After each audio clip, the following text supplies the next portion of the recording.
Regardless whether you like AEW or think it's the worst thing ever, it's gonna die, why are you getting excited about it? You have to admit that everybody involved just wants to have fun. And when it comes to entertainment, if the people you're watching are having fun, usually that funness washes over you and you start to have fun as well. That's what I want to throw out there.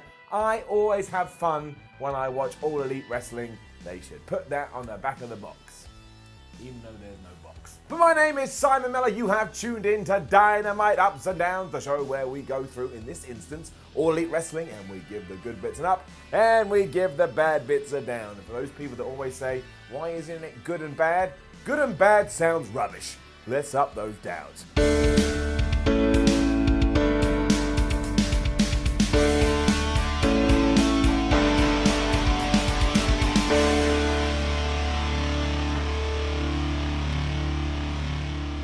The start to this week's Dynamite was so weird, but I kind of dug it. We saw Cody and Dustin Rhodes getting off their private jet, which underlined that they are superstars, before Cody got in a limo with Tony Schiavone and Dustin went off in his own car. They had a little hug beforehand. They said that they loved each other, but if they were all going to the same place, why did they separate? This was super old school though, so between this and NWA Power, it's like we're back living in the 1970s. In fact, let's make it go all black and white.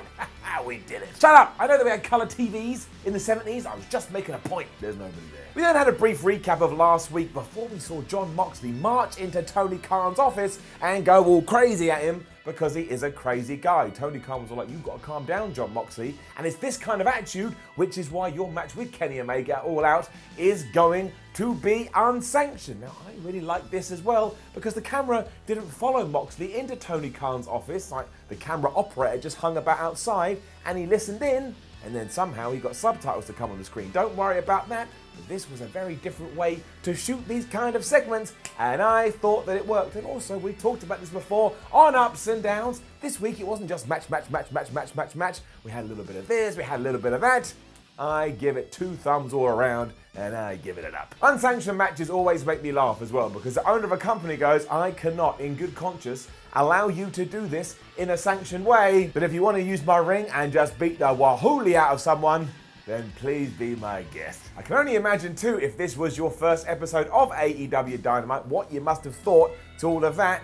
It was like being slapped in the face with a wet fish. It was then Sammy Guevara versus Hangman Page in our first match of the evening, and I was a little bit surprised that the Inner Circle didn't feature more in this. I mean, the commentators mentioned that he was part of that group, but given that they've been running roughshod over the whole company for the last 2 weeks, kind of strange they didn't make an appearance here.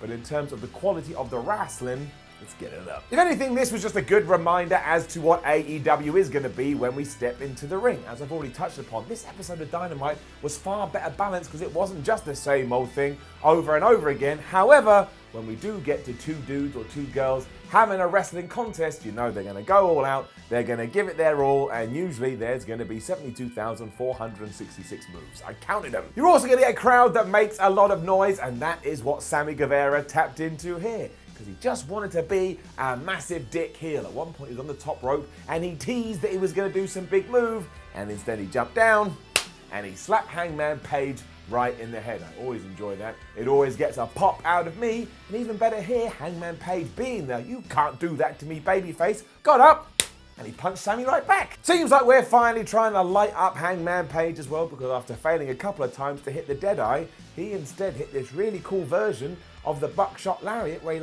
jumped over the ropes and hit Sammy right in the face, and he got the 1, 2, 3. He did a promo after too, which was more essential than me taking in oxygen that goes into my lungs. He desperately needed that, and he got over massively here, saying that when he does take on Pac at Full Gear, he's gonna do a bunch of cowboy shit. Within seconds, the audience were then chanting cowboy shit. The word shit, ladies and gentlemen, the only way in 2019 to get yourself over with a crowd. Rusev's doing it, Hangman Page doing it, Jericho's doing it, everyone's doing it. The Rock and Roll Express then had a chat with Private Party. I mean, make of that what you will. Who thought that was ever going to be a sentence I was able to say? Of course, the Rock and Roll Express are here to crown the new AEW Tag Team Champions, which is our main event. We are living in a surreal world. What is over there? Hikaru Shida then beat Shanna. up. As I keep saying when I talk about AEW, the best thing about a brand new promotion is that you get introduced to faces that you may not be overly familiar with, and that's how I feel about these two women. But straight off I can go, they're probably going to become very good wrestlers. Once again, it was another of these, how many moves can we actually do in around about 8 minutes matches, which is why at one point Shida was just launching herself off a chair and kneeing her opponent right in the face. I mean, that's how I use furniture, jumping off my shoulder all the time. Shoulder, sofa. We started throwing Hurricane Ranas around like they were going out of fashion, and Shayna hit a very near fall after she hit the Angel's Wings, which she then did again after she'd hit the double knees. Shida had already put the work in earlier in the match though, so when she kneed Shayna in the face for one more time, she got the victory. And now that's another woman you can say maybe she's in line for a title match at some point, especially if we start talking about Dark as well. If you watch Dark, you know there is a bunch of competitors that surely now should start saying, excuse me, I would like a shot of that belt. I do think that we could probably start using a bit more stories and a bit more narratives when it does come to the women, but we're only 5 weeks in. I will crap over it in, say, 12 weeks. We'll give it 12. Next up was another one of these high production video packages, but I have watched it 4 times now, and I have absolutely no idea what I just saw. Down. I will do my best to explain this to you, but Brandi Rhodes was in some dark room and she was getting really mad at pictures of Britt Baker and Riho. She then used the power of something to summon Awesome Kong, who had like a massive knife and just started chopping away at nothing. Brandi Rhodes then freaked out, and that's how the video ended. I honestly thought somebody had snuck some drugs into my breakfast and this was the result. And don't get me wrong, I like a bit of weirdness in all of my life. I consider myself a pretty weird guy, but I also need context. Like, you're watching Ups and Downs right now, and if all of a sudden, time is nothing but a clock on the wall. To live is to die is to live. I don't want to die.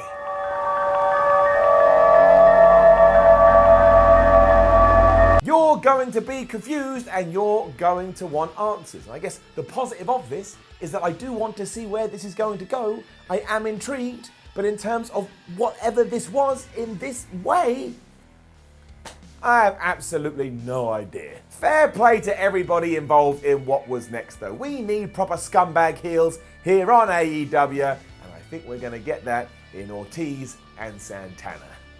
Give it up. The Rock and Roll Express were out with our brand new AEW Tag Team titles, and just as they were about to tell us how great they are, the former LAX attacked them from nowhere and they properly kicked their ass. I mean, Mickey Morton got thrown through a part of the stage.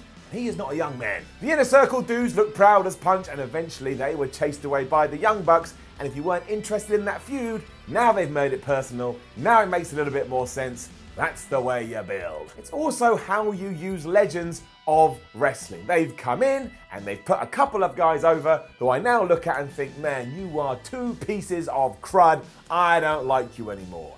This whole thing was flipping great. We then went back to Cody Rhodes and Tony Schiavone, who were in a limo as the two were telling stories about Dusty Rhodes. Tony had a good one about when they went to see Willie Nelson, and it was Dusty that kept Willie waiting because the star always comes in last. Cody let us know that his mum is going to be at Full Gear to watch him take on Chris Jericho. Schiavone advised him to use that positive energy and fuel that into his performance against the champion, and this was just feel-good, wholesome stuff. Who says you can't have a lovable babyface in 2019? Right, okay, I have seen a lot of people moaning about what happened after this. It's too hokey, it's too stupid. I'm hokey, I'm stupid. It was total comedy, but I do not mind that in my professional wrestling, mainly because what I was talking about in the intro. FUNWCW. Little riff there, if you understand. But it was the Best Friends and Orange Cassidy, and they were going against QT Marshall, John Silver, who really does need to become a pirate, and Alex Reynolds. And if you're wondering who was on guest commentary, well, it was Rick and Morty. Cassidy, Trent and Taylor were also dressed up as the cartoon characters, and the reason they lost all their momentum in the ring is because Trent lost his wig, and he was so devastated by that, like I said, the Hills all jumped in and managed to get control. That's what we're dealing with here, all right? Just accept it. Again, all of this was for laughs, and Orange Cassidy got one of his, hang on, I'll do it too, hands in the pocket dives in there as well. But after Taylor and Trent had hit the ground zero, they were able to pick up the win as the fans laughed and just enjoyed this as if we're all going on a party in the summer. It's weird when I don't wave my hands around like a madman. I find it very disconcerting. Next up was our contract signing between Cody and Jericho, and I was so excited about this because this angle is such a cliche in professional wrestling. I was like, I wonder how they're going to handle it. And they handled it brilliantly.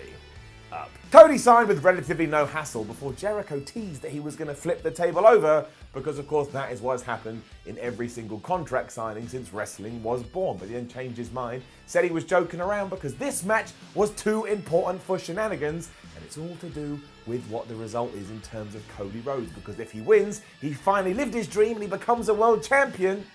But if he loses, it just goes to show he's not as good as he thought he was. Eventually the two shook hands and Cody pretended that he was going to lamp Chris Jericho right in the face, but the champ just laughed that off and he was like, Cody, if there's one thing you've got to do tonight, it's probably go to the back, because look what's happening right now. And what was happening right now is that the Inner Circle was beating the hoo-ha out of Dustin Rhodes. They even took his arm and slammed it in a limo door. Cody legged it, but he was too late as Chris Jericho laughed maniacally, wearing some clothes that made him look like an absolute goon. He then wished us a happy Halloween, said that Dustin Rhodes probably needs to go to the hospital, and he did all of this smoking a cigar. Chris Jericho is an absolute buffoon. It's really easy to hate Chris Jericho. We all want Cody to win at Full Gear. There it is, the round of applause. Do you watch British Bake Off? You probably do if you're in England. I learned the other day that I can't remember the guy's name. Paul Hollywood. Paul Hollywood somehow hands out like a handshake if you do well. Well, when I hand out a round of applause, it means we're on another level. And we still do brown downs and golden ups. But now we've got the very, very annoying it's gone on too long applause. We do not do nothing matches on Dynamite. I'm sure this is going to calm down eventually, but it was the Young Bucks and Kenny Omega, and they were taking on Jack Evans, Angelico, Helico, whatever you call it, and Kip Sabian. What's in my pocket? Hang on, let me find it. Oh yeah, it's an up. That pissed me off too. The real thing that blew my mind is that Kenny Omega, given that it was Halloween, came out in costume, and he was Sans from the video game Undertale. Now I'm going to assume a lot of people watching this don't even know what Undertale was, but the fact that he did it, it's so niche, it's speaking to a cult audience. There is no wonder there is a section of fans who absolutely beloved him. Like, you wouldn't see Sans from Undertale in WWE. You probably wouldn't even see Mario. I'm not comparing the two here, but if you are going after a new crowd, an up-to-date crowd, this is the way to do it. And oh yeah, Matt and Nick Jackson then came out dressed as Ryo and Ken from Street Fighter. What can I say? I'm a video game nerd. When these two things come together, it makes me happy. It was also a mistake because when they were doing their video game poses, the heels just attacked them from behind, and that was kind of how this match went for a little while. Matt Jackson got in there a little bit, but Jack Evans and Angelico and all the other people, they kept cutting him off as he was desperately trying to make a tag. He got there eventually, and it was Kenny Omega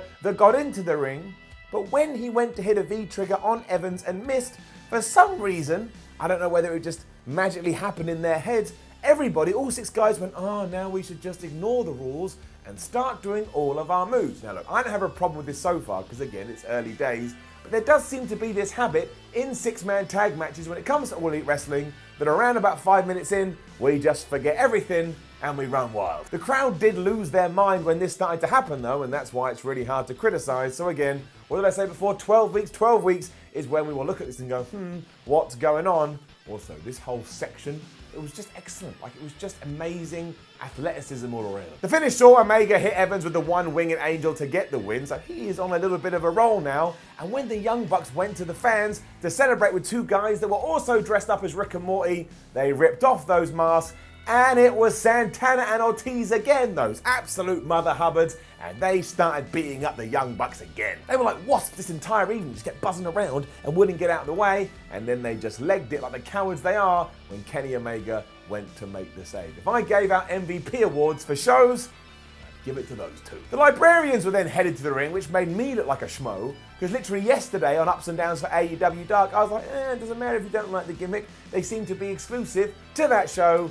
And here was Peter Avalon just ragging on the fans. However, it was okay because then Jon Moxley came out, he gave them the paradigm shift and went on to cut a promo that I think literally blew people's brains up. He was so pissed and so intense. If you only knew him from his Dean Ambrose days, you were probably like, this could be his twin. It's got to be somebody else. There's no way these two guys are the same person. And that was doubly cool because what he said here wasn't exactly anything brand new. It was just, I can't believe it's unsanctioned. I'm really mad. I'm going to end Kenny Omega at the pay-per-view. But again, sometimes it's not what you say, it's how you say it, and the delivery. It has got to be one of the best of 2019, surely. You just don't see this kind of thing in wrestling anymore, and if you do, it's rare. And I genuinely believe if you were flicking through channels and you went, oh, the wrestling's on, and you started to watch it, even the smallest part of you would have gone, is this guy actually pissed off? Because my word, does he seem pissed off. It was utterly believable, and the whole time Moxley just looked like he lost his head. Kind of does prove his point when it comes to WWE, because he just spat fire here because all of this was flames. It was also hilarious because earlier in the night, Jon Moxley was annoyed that his match had become unsanctioned because Tony Khan had said, we just can't trust you.